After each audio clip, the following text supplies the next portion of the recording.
मंडळी, पक्षफुटीमुळे बदललेले मंत्रिमंडळ आणि मुख्यमंत्री यांतील गोंधळ महाराष्ट्रीयन जनतेने नुकताच अनुभवला आहे.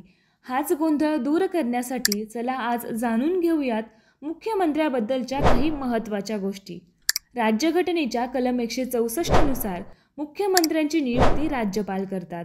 विधानसभा निवडणुकीत ज्या पक्षाला बहुमत मिळाले आहे त्या पक्षाच्या नेत्याची राज्याच्या मुख्यमंत्रीपदी नियुक्ती केली जाते.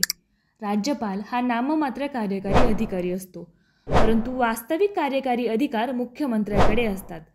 राज्यपालांना मिळालेल्या विवेक अधिकारामुळे राज्य प्रशासनातील मुख्यमंत्र्यांची शक्ती, अधिकार, प्रभाव, प्रतिष्ठा आणि भूमिका काही प्रमाणात नक्कीच कमी होते. राज्य विधानसभेचा सदस्य नसलेल्या व्यक्तीची 6 महिन्यांसाठी मुख्यमंत्री म्हणून नियुक्ती केली जाऊ शकते. त्या कालावधीत त्याची राज्य विधानसभेवर निवड व्हायला हवी. असे न झाल्यास त्याचे मुख्यमंत्रीपद रद्द होते. मुख्यमंत्री मंत्रिपरिषदेचा प्रमुख असल्याने तो पदाचा राजीनामाही देऊ शकतो. मात्र त्याने राजीनामा दिल्यास मंत्रिपरिषदेचे पतन नक्कीच होते. मुख्यमंत्री पदाची माहिती देणारा हा व्हिडिओ तुम्हाला कसा वाटला आम्हाला कमेंट करून नक्की कळवा.